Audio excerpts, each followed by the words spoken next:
Hello दोस्तों, पिछले topic में हमने कई सारे इंपॉर्टेंट डिटेल्स की बात करी थी। दो इंपॉर्टेंट कंपाउंड्स इथेनॉल और इथेनोइक एसिड, इनसे रिलेटेड डिटेल्स जानी थी। फिर इन्हीं दोनों कंपाउंड से रिलेटेड दो बड़ी ही इंपॉर्टेंट रिएक्शंस जो हर साल पूछी जाती हैं, एस्टेरिफिकेशन और सैपोनिफिकेशन, इनके बारे में भी सीखा था। और फिर टॉपिक क्लोज किया था bye studying the cleansing action of soap. Soap का जो क्लीनिंग का एक्शन है उसके बारे में पूरा प्रोसेस सीखा था, जिसमें हमने उससे रिलेटेड दो इंपॉर्टेंट एंड्स जो कि सोप के स्ट्रक्चर में आते हैं, हाइड्रोफिलिक और हाइड्रोफोबिक, इनके बारे में भी सीखा था। तो इन सारी डिटेल्स को अगर आपने नहीं किया है अभी तक तो इससे रिलेटेड लिंक आ रहा है इस वक्त ऊपर, वहां पे जाके आप इनको कर सकते हैं।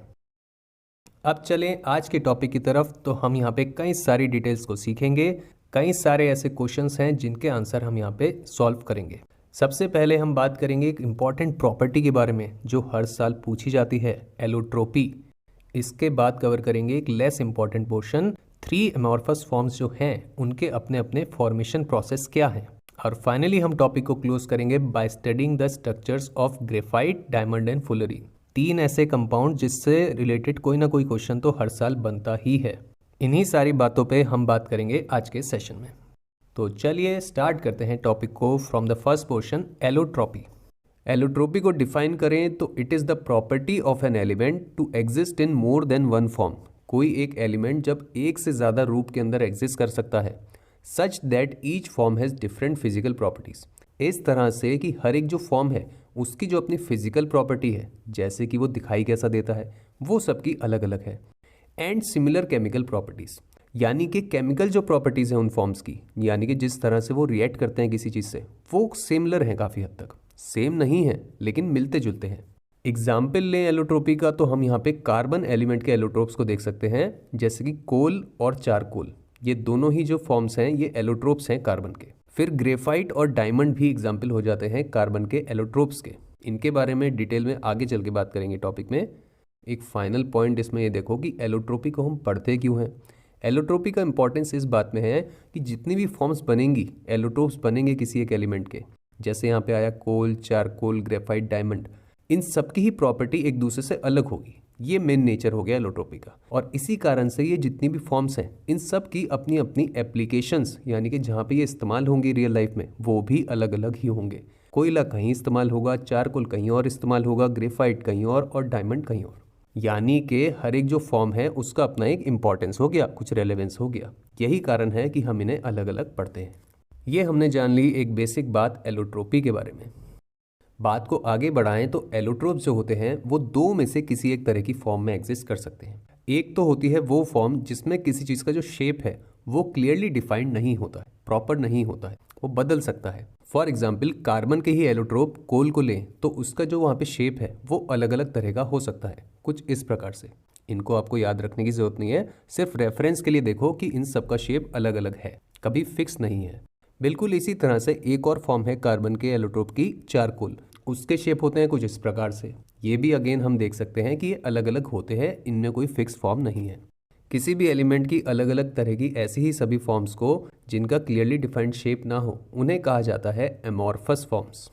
इसके बाद दूसरी तरह की जो फॉर्म्स हैं वो इससे बिल्कुल ऑपोजिट होती हैं, खुद भी आप डिफाइन कर सकते हैं, जिनका अपना एक क्लियरली डिफाइंड शेप या फिर फॉर्म होता है, यानी कि जो स्ट्रक्चर है उनका वो बिल्कुल क्लियर होता है। फॉर एग्जाम्पल अगेन अगर हम कार्बन के एलोट्रोप्स की ही बात करें तो वहाँ पे जो डायमंड है उसका स्ट्रक्चर होता है कुछ इस हिसाब से, और इस बार ये है फिक्स, इसमें कोई बदलाव नहीं होता है। इसी तरह से ग्रेफाइट भी एक ऐसा एग्जाम्पल है जिसका स्ट्रक्चर होता है कुछ इस प्रकार से, और इसका भी शेप यहाँ पे चेंज नहीं होता है, ये फिक्स रहता है। ऐसी ही सारी फॉर्म्स को कहा जाता है क्रिस्टलाइन फॉर्म्स। इस तरह से हम ये सीख लेते हैं कि किसी भी एलिमेंट के जो एलोट्रोप्स हैं वो कौन सी दो तरह की फॉर्म्स में एग्जिस्ट कर सकते हैं।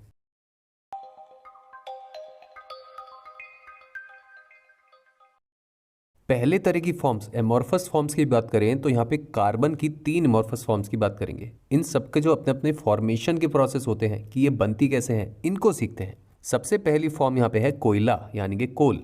बनता ये कैसे है, प्लांट्स जब मर जाते हैं तो जब उसके बाद वो सड़ने लगते हैं, और ये काम जब लाखों साल तक होता है, उसके बाद जब वो ज़मीन में दबे रहते हैं तो जो उनके ऊपर प्रेशर अप्लाई होता है, जितने ज़्यादा वो दबते जाते हैं, तब फाइनली जाके कहीं बनता है कोयला, यानी कि कोल। इस्तेमाल ये होता है बेसिक एरियाज़ में, लेकिन इसका सबसे बड़ा जो यूज़ है वो है in the form of fuel, यानी कि ईंधन के रूप में ये इस्तेमाल हो सकता है, जिसके अपने अलग अलग एरिया में यूजेस हो सकते हैं। कोल के बाद चलें दूसरी और तीसरी फॉर्म्स पे, तो ये दोनों ही फॉर्म्स बनती हैं एक ही चीज़ से, और वो है ऑर्गेनिक मैटर। ऑर्गेनिक मैटर जो कि इस केस में होता है वुड, यानी कि लकड़ी। लकड़ी को जब जलाया जाता है इनकम्प्लीट फॉर्म में, पूरी तरह से नहीं जलाना है, इनकम्प्लीट जलाना है, तो वो वहाँ पे दो चीज़ें देती है। उसका एक होता है सॉलिड फॉर्म, जो कि दिखाई देता है कुछ इस प्रकार से। नाम इसका होता है चारकोल, और इस्तेमाल ये हो सकता है in the area of heating या फिर कुकिंग। अलग अलग चीज़ों को गर्म करने या फिर खाना जो पकाते हैं उस काम में भी आ सकता है फ्यूल के तौर पे। वहीं पे लकड़ी को जला के जो दूसरी चीज़ है वो चूरा, पाउडरी सब्सटेंस जो कि रह जाता है, उसको कहा जाता है लैम्प ब्लैक। दिखाई ये देता है कुछ इस तरह से। इस्तेमाल इसका भी हो सकता है अलग अलग एरियाज़ में, जैसे कि शू की जो पॉलिश होती है उसके एरिया में इस्तेमाल हो सकता है, या फिर जो प्रिंटिंग इंक होती है, प्रिंटर्स के अंदर जो इंक इस्तेमाल होती है वो भी लैम्प ब्लैक से ही बनती है। इस तरह से हम सीख लेते हैं कार्बन की अलग अलग जो एमॉर्फस फॉर्म्स हैं उनका अपना बनने का तरीका क्या है और वो किस किस एरिया में इस्तेमाल हो सकती हैं।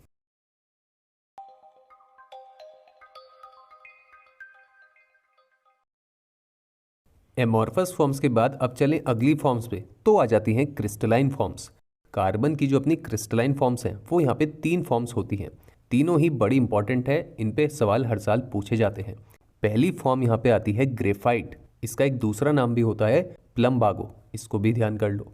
फिजिकली यानी कि देखने में कैसी होती है उससे रिलेटेड बात करें तो ये ब्लैक ग्रे कलर की होती है, और वहीं पे जो इसका टेक्सचर होता है यानी कि छूने में कैसी होती है वो ये होती है सॉफ्ट और ग्रीसी, यानी कि चिकनापन होता है एक इसमें। एग्जाम्पल इसका देखें तो ग्रेफाइट जिस एरिया में सबसे ज़्यादा इस्तेमाल होता है वो है पेंसिल की लेड। जितनी भी दुनिया में पेंसिल हैं उन सब के अंदर जो लेड है वो ग्रेफाइट से ही बनती है। सबसे मेन सवाल जो ग्रेफाइट के बारे में पूछा जाता है वो है इसके स्ट्रक्चर के बारे में, यानी कि जो इसका अपना ढांचा है वो कैसा होता है। इसको स्टेप वाइज सीखते हैं। सबसे पहले तो किसी एक कार्बन एटम को अगर हम दिखाएं एक डॉट के फॉर्म में, और इससे कनेक्ट कर दो 3 अलग अलग carbon atom by single bonds. अब यही जो हमने फॉर्मेशन किया, एक कार्बन एटम को 3 कार्बन एटम से अटैच किया, इसी काम को जब रिपीट करते हैं तो हमें मिलते हैं कुछ इस तरह से हेक्सागन के रिंग्स, यानी कि 6 साइड वाले स्ट्रक्चर्स कई सारे हमें मिल जाते हैं, और इनको जोड़ के बन जाती है एक पूरी लेयर। एक प्रॉपर लेयर के जैसे दिखाई देने लगते हैं। लेकिन अभी बात पूरी नहीं हुई है। इसके बाद कार्बन जो है, क्योंकि हम जानते हैं कि उसकी वैलेंसी होती है कितनी 4, लेकिन अभी उससे बॉन्ड्स कितने अटैच हुए हैं, सिर्फ 3, यानी कि 4th बॉन्ड अभी भी बाकी है। और यही 4th बॉन्ड जो कार्बन का है वो अटैच होता है एक दूसरी लेयर पे आते कार्बन एटम से, कुछ इस प्रकार से। और इसी चीज़ को जब हम रिपीट करते हैं तो ओवरऑल स्ट्रक्चर बनता है कुछ इस प्रकार से, जहाँ पे जो 4th बॉन्ड है वो ये वाले हैं सारे। तो इस तरह से ये सारे 4th जो बॉन्ड्स हैं अलग अलग कार्बन के, वो यहाँ पे दूसरी लेयर से अटैच हो गए हैं, और ऐसे ही लेयर बाय लेयर यहाँ पे आती जाती हैं। तो कोई भी जो 2 लेयर हैं उनके बीच में जो फोर्सेस हैं वो वीक फोर्सेस हैं, वो ज़्यादा स्ट्रांग नहीं है। नाम इन फोर्सेस का ध्यान रख लो, इनको कहा जाता है वॉन्डर वॉल फोर्सेस। अलग से नाम क्यों दिया है इन फोर्सेस को, क्योंकि इन फोर्सेस की मदद से ही ग्रेफाइट का जो अपना नेचर है, जो उसका मेन काम है वो आता है। काम वो ये है कि पेंसिल की जो लेड होती है वो इसी तरह से काम करती है। जब हम पेंसिल की लेड को पेपर पे रख के पुश करते हैं, यानी कि उस पर फोर्स लगाते हैं, तो उसकी जो टॉप मोस्ट लेयर होती है वो वहाँ पे पेपर पे रह जाती है, स्लिप हो जाती है, और इस तरह से पेपर पे मार्क रह जाता है, एक निशान छूट जाता है। यही कारण है कि जब हम पेंसिल की लेड से पेपर पे लिखते हैं तो वो वहाँ पे पेपर पे लिखने का काम करती है। कितना बढ़िया उदाहरण है इस चीज़ का कि किसी चीज़ का जो स्ट्रक्चर है, ढांचा है, वो किस चीज़ में काम आता है उस चीज़ को डिसाइड कर रहा है। ये हम सीख लेते हैं कार्बन की पहली क्रिस्टलाइन फॉर्म ग्रेफाइट के बारे में। कार्बन के सेकंड क्रिस्टलाइन फॉर्म की बात करें तो ये एक ऐसी चीज़ है जो दिखने में परफेक्टली ट्रांसपेरेंट और कलरलेस होती है, यानी कि अपारदर्शी होती है, और इसका अपना कोई कलर नहीं होता है। एक और हिंट दें इसका, तो इसका जो एप्लीकेशन है वो है world wide in the area of cutting hard substances. Hard चीज़ों की कटिंग के अंदर इसी चीज़ का इस्तेमाल सबसे ज़्यादा लेवल पे होता है। अब तक आप शायद गैस कर चुके होंगे, नाम इसका होता है डायमंड, यानी कि हीरा। सवाल अब ये आता है कि डायमंड के अंदर ये वाली एबिलिटी कि वो हार्ड चीज़ों को कट कर सकती है, ये कहाँ से आती है। आंसर इसका छुपा है इसके स्ट्रक्चर, यानी कि इसके ढांचे के अंदर। डायमंड के अंदर हर एक जो कार्बन एटम होता है वो 4 और कार्बन एटम से कनेक्टेड होता है, और यही जो एक बेस स्ट्रक्चर बना ये आगे भी रिपीट करता चला जाता है। और ऐसा जब पूरे डायमंड के स्ट्रक्चर में रिपीट होता है तो उसका इफेक्ट क्या होता है कि डायमंड के अंदर इतने सारे कनेक्शंस आ गए हैं कि उसमें एक ओवरऑल बहुत ज़्यादा स्ट्रेंथ आ जाती है।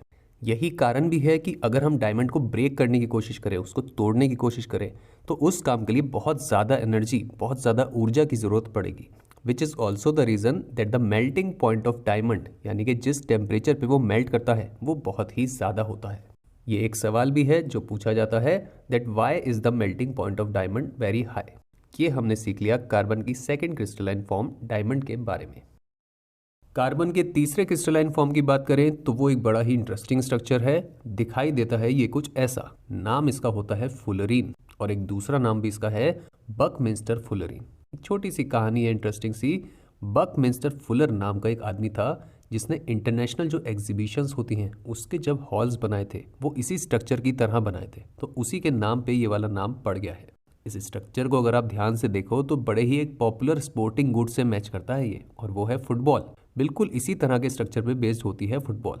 स्ट्रक्चर ये बनता है हेक्सेन और पेंटेन शेप्ड रिंग से। इसको ध्यान से अगर आप देखो तो बीच की जो एक रिंग है वो है पेंटेन, यानी कि उसके अंदर है 5 साइड्स, और उन्हीं 5 साइड से जो कनेक्टेड रिंग्स हैं वो सारे के सारे हैं हेक्सागनल रिंग्स, यानी कि वो सब हैं हेक्सागन्स। उनके अंदर कितनी साइड्स हैं? 6। यही पूरी चीज़ जब रिपीट होती है तब जाके जो एक मॉलिक्यूल बनता है इसका पूरा, उसके अंदर टोटल आते हैं 60 कार्बन एटम्स जो कि जॉइंट होते हैं स्ट्रॉन्ग कोवेलेंट बॉन्ड से। तब कहीं जाके बनता है फुलरीन का स्ट्रक्चर। एक इंटरेस्टिंग बात और है इसके एप्लीकेशन के बारे में कि ये इस्तेमाल हो सकता है as an anti ageing agent in cosmetics. Cosmetics की जो पूरी दुनिया है, अपनी पूरी दुनिया भर में एक क्रीम है बड़ी ही पॉपुलर, एंटी एजिंग क्रीम। नाम ही बड़ा फैसिनेटिंग है इसका कि आपकी जो एज है उसको धीरे कर देगी। बेसिकली करती ये है कि जो आपके चेहरे पे रिंकल्स आते हैं, जो झुर्रियाँ आती हैं, उसको स्लो डाउन कर देती है ये। इस क्रीम के अंदर भी यही फुलरीन के मॉलिक्यूल्स का इस्तेमाल होता है। ये हमने जान लिया कार्बन की तीसरी क्रिस्टलाइन फॉर्म फुलरीन के बारे में, और इसी के साथ हमारा ये टॉपिक भी हो जाता है पूरी तरह से कंप्लीट। इस टॉपिक के नोट्स की शीट है ये, इसको आप डाउनलोड करना चाहते हैं तो उसका लिंक है डिस्क्रिप्शन के अंदर, वहां से कर सकते हैं। अगले टॉपिक में हम ऐसे ही किसी और वीडियो की बात करेंगे। तब तक के लिए बाय बाय।